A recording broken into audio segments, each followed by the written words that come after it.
Welcome to Electrified. It's your host, Dylan Loomis. Just FYI, I skipped uploading yesterday, expecting Starship to launch, as I know many of you are avid SpaceX fans, but clearly that worked out terribly. So I'll do my best to keep this episode tight so everybody can still indulge in SpaceX content this evening. And if I don't cover something today that you've seen out there you think is important, I'm likely saving it for my next episode. So that news we were expecting over the weekend didn't come through over the weekend, but this morning it did become public. Joe Tetmeyer was the first one I saw break this news, and that's Tesla's geofence in Austin has indeed expanded. This new geofence now includes the Monaco area, the Austin airport, and Giga Texas. This expansion to the northwest does include some highway roads. Then off to the east, we have the Austin airport located right here, and very close to that would be Giga Texas, just a bit further east. So far, we don't know if Tesla's robotaxis will take the highways yet, even though they're now included in the geofence, and we still haven't heard anything about Tesla expanding the number of vehicles in the fleet. So I'm assuming it's still around 15 vehicles in Austin. And yes, of course, Tesla will need to expand that number significantly before opening to the public in Austin next month. Today wasn't the optimal day for this expansion for us because many of the Austinites with Robotaxi access are down at Starbase for the SpaceX launch that will have hopefully taken place by the time you're seeing this video. Before this expansion, Tesla's geofence was roughly 80 square miles, and after today's expansion, it's now around 170 square miles. I've seen people saying, well, a big part of the expanded areas don't actually have roads. It's mostly just open land, airports, or rivers. The problem with that is it's not accurate because if you go to an actual map and zoom in on an area like this, you can see there is a lot more detail. And sure, some of this area is a preserve, but most of this, when you zoom in on an actual map, is just neighborhoods surrounding the river. But more importantly, Highway 360 is now included in this expansion. And it appears to be the reason this new shape is what it is, just so they could fit that whole route in. This is a major roadway in Austin, and it's one that can become quite busy. So even if the first testers this week say robotaxis still aren't taking that highway, hopefully at some point in the next few weeks that changes. Here's a comparison between Tesla's new geofence and Waymo's. Waymo's is currently around 88 square miles, and Tesla's now is again about 170 square miles.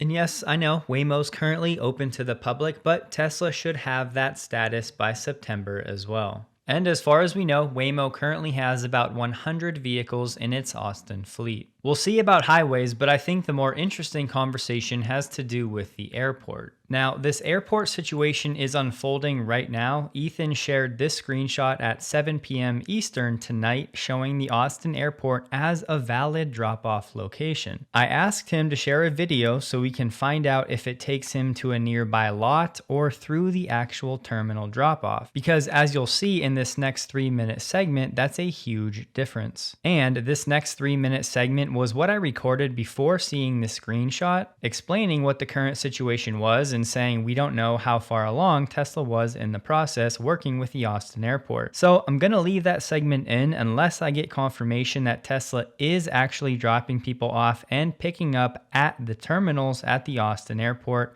which would be huge news. As we've talked about right now, the Austin airport code AUS does not allow driverless cars for direct pickup or drop off at the airport terminals. So for now, as far as we know, Tesla's robotaxis would be limited to nearby off-site locations like hotels, and they would not be able to access terminal curbsides. What I can tell you is Waymo, Uber, and Tesla are actively working with airport authorities to get this terminal access enabled in the near future. Now, these rules that would prohibit Tesla from curbside pickup and drop off at the airport are because of general airport ground transportation rules. It's nothing at the state level. And the Austin airport is owned and operated by the city of Austin through its Department of Aviation. The easiest way to think about it right now, there are no local barriers or rules that prevent Tesla's robotaxis from operating in the airport airport vicinity, meaning the roads around the airport and that lead up to it. But that terminal curbside access for commercial rideshare services like Uber, Lyft, or Tesla's Robotaxi does require separate compliance with the airport's general ground transportation rules. And we talked about these before. This includes things like designated pickup zones, certain fees that these companies might have to pay for access, operational agreements that apply to all of these rideshare providers, and those rules are going to apply whether there's a driver or a monitor in the vehicle or not. So essentially, to get terminal access, Tesla would have to apply for and get a ground transportation permit from the Austin airport via this online portal, just to show it's complying with all the rules and regulations. And then ultimately, for approval, Tesla would likely have to show the Austin airport that the robotaxis can handle those terminal scenarios safely. So my point with all of this, has Tesla done any of that yet? We don't know for sure. But in the event it turns out you can't access the airport terminals yet, you'll know why. The Austin airport needs to come up with some ground rules for autonomous vehicles, which, as far as we know publicly, it hasn't done yet. And on Tesla's end, it would still have to apply for that permit for terminal access, whether there's a driver, a monitor, or not. But again, maybe Tesla's further along with this and has been working something out with the Austin airport to allow for either pickups and drop-offs near the terminal and or to actually have full terminal access here in the near future,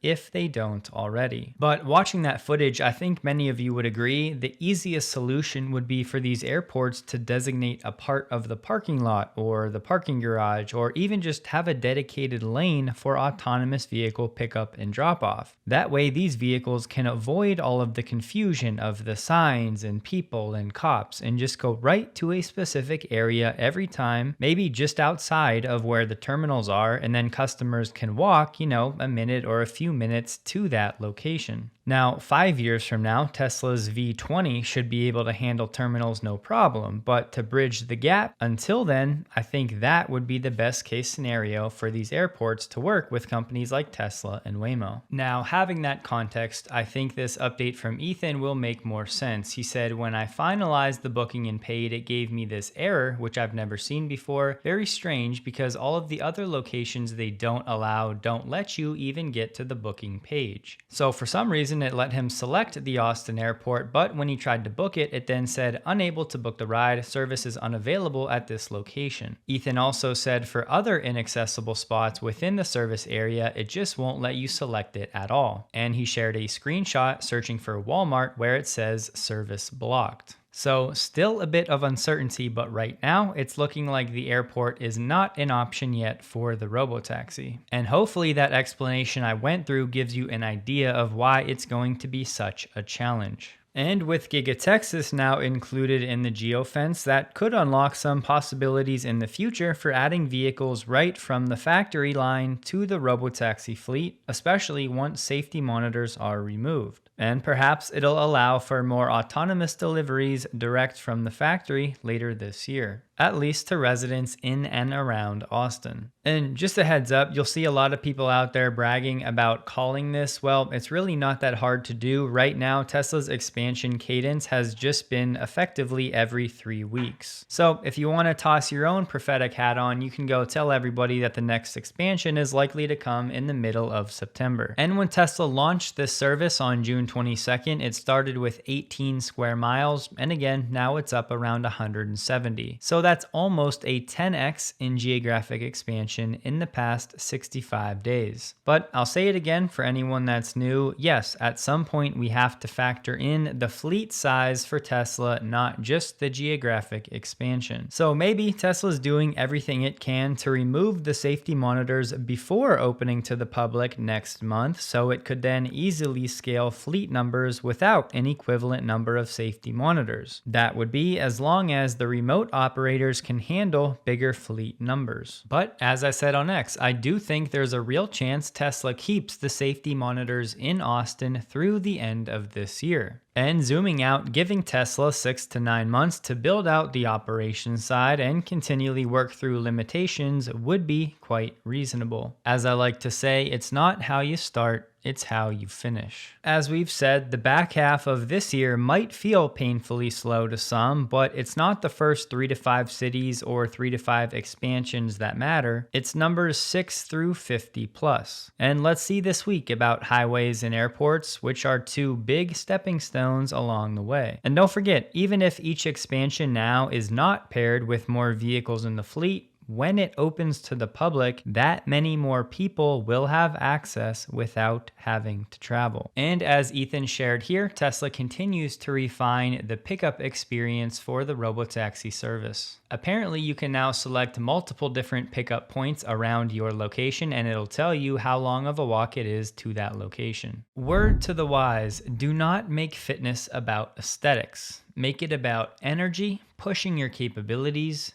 discipline, and fun, and doing it this way will make it so much more enjoyable, and the aesthetics will likely follow suit with balanced nutrition and quality sleep. And part of that balanced nutrition for me includes AG1's next-gen formula. And look, before you skip ahead, just look at this. This explains why I find AG1 to be of great value and why I chose to partner with them over dozens of other options. AG1 is more than just a high-quality, whole food-sourced multivitamin. It has pre- and probiotics, greens, stress adaptogens, and immune and cognitive support in one formula. And not only that, but it's clinically shown to fill in common nutrient gaps with 75 vitamins and minerals in every serving. And as the data shows, these nutrient gaps are far more prevalent than most people think. But at the end of the day, we're all different, so I would just encourage you to try it out for a few months, get some labs done, and see how you feel. Even though I would argue much of this nutrient optimization plays out well in the long run with body processes holding up when they might otherwise break down. It's really not supposed to be a quick 3-month panacea to feel like a superhuman. Although hey, it could certainly help a lot if you're lacking something specific. So if you get value from the work I do here at Electrified and you'd like to support that, you can grab the free welcome kit at drinkag1.com/electrified linked below or by using the QR code on the screen. Cheers. Tesla Korea made it official. The Cybertruck is now set to launch in Korea. Customers in South Korea who have reserved the Cybertruck will now be able to log in and place their official order. This Friday, the Cybertruck is set to go live in South Korea. The all-wheel drive variant will be roughly $104,000 USD equivalent, and the Cyberbeast right around $114,000. It looks like to start, the long range will not be available. Reservation holders can place their orders between August 29th and September 4th, and then orders will open up to everybody else on September 5th. As far as we know, all of these Cybertrucks will be made in Austin and shipped to South Korea, and deliveries are set to begin by the end of November. This would be the first international market where orders are open for the Cybertruck. Now, yes, the UAE has made some announcements, but ordering has not opened up there yet. So deliveries for the Cybertruck in the UAE and Saudi Arabia are also expected in late 2025. So it's good to see another market, but frankly, I have quite low expectations for Cybertruck sales in this market. Annual pickup sales, not just EVs in South Korea, have been on a steady decline for the past 5 years. In 2024, just under 14,000 total pickups were sold. And for the electric pickup market, it's basically non-existent so far. It's still in its infancy. Working in Tesla's favor is that it does have a very strong brand overall in South Korea, and there will certainly be some level of pent-up demand for some wealthy buyers. But given the market size and dynamics in South Korea, we can expect maybe an additional few hundred or possibly few thousand Cybertruck sales per year. But overall, this is not going to be a major needle mover. We've been getting reports all week that Tesla has some sort of surprise in store for the Australian market, and today we're getting some videos dropping. All right, so we're coming to a T section here, stop sign. Again, the technology has recognized that this is a stop sign, so I'm actually going to test the vehicle and see if it actually comes to a full halt. Ooh, is it coming to a full halt? Okay, yes. And there you go. It waited for the brake in traffic from both directions, and then when it was safe to do so, it accelerated. Now, again, I'm turning left here in 50 meters. It's popped on the indicator and it's making the move for me. Now, the thing that is so impressive about this technology is it is already thinking about the move before I have. So it's anticipating every driver move, utilizing the surroundings, and it just makes driving feel easy and seamless. And if you're exhausted, or let's say you drive for a living, this is going to be a game changer. It does stuff as quickly as you can think. So it'll indicate as quickly as you would as a human. So it's going to want to get into the right lane up here. So yep, literally as soon as I say it wants to get in the right lane, it does what I say. So that's quite impressive. See how it negotiates this double roundabout. So there's a car coming around now, it's seen it. It does have a chance to go now. And away it goes. It's so impressive. I do think Tesla's being cheeky and calling this.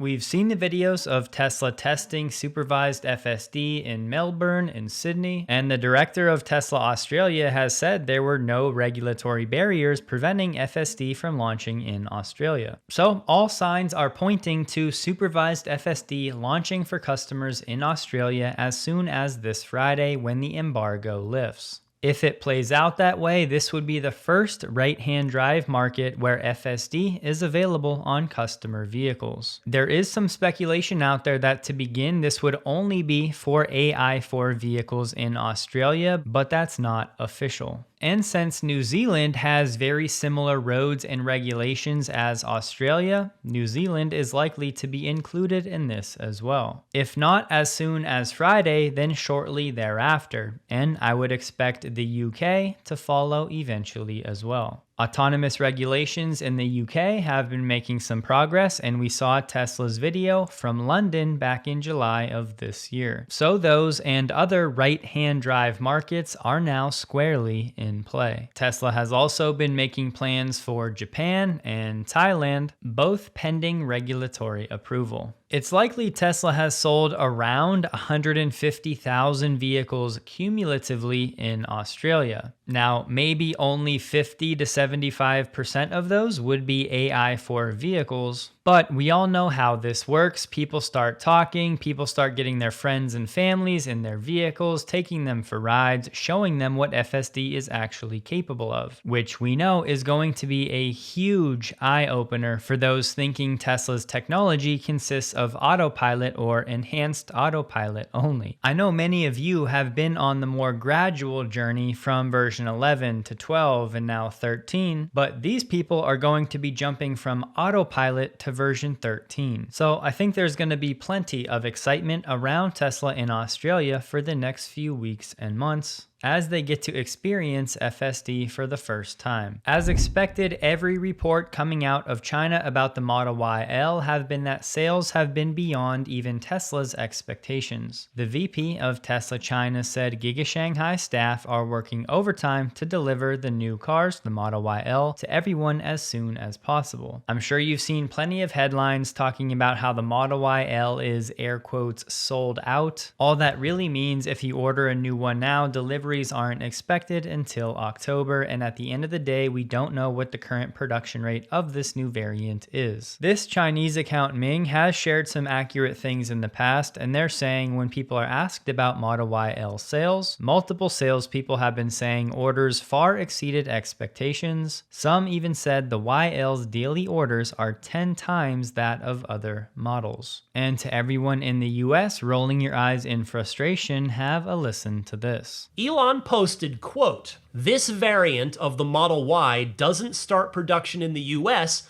until the end of next year. Might not ever, given the advent of self-driving in America." End quote. However, the day before this post, a reliable Tesla source that I trust, that has delivered in the past for me, a reliable Tesla source I trust, told me that the Model Y L will be made available to order here in North America this quarter. So basically any time now, but probably in September, with deliveries beginning in the US in Q4. For those that don't know, that's Ryan McCaffrey on his Ride the Lightning podcast, who is certainly a trustworthy source. Now, I don't know who his source is, but Ryan has certainly had inside information about Tesla in the past. And we said there was a strong chance that Elon was saying what he said to avoid the Osborne effect. And as we talked about, it would make no sense in my mind for Tesla not to bring this vehicle to the United States, the SUV capital of the world. So listen, I can't comment on Ryan's source, and do not get your hopes up from this alone. But I know many of you are in buying decision mode right now, so I wanted to pass this along. It's a tricky time with the tax credit ending and new models around the corner, so I can't tell you what to do. But if I was a buyer, I would at least want to be aware of this possibility, especially if I had my heart set on the YL. Now, if we get halfway through October and there's no word on the YL in the States, then I would say this source is to be disregarded. And then we're back to Elon's end of next year timeline, if ever, for the YL's introduction into the States. I don't know how long this episode will end up being once I edit it, but I did my best to keep it as short as possible in honor of SpaceX. Tesla stock closed the day at $351.67, up 1.46%, while the NDX was up 0.43%. The volume was 9% below the average. As always, if you would like to support the work I do here, and more importantly, your own well-being, don't forget check out AG1 Next Gen linked below, and thank you if you do. Hope you guys have a wonderful day. Please like the video if you did. You can find me on X linked below, and a huge thank you to all of my Patreon supporters.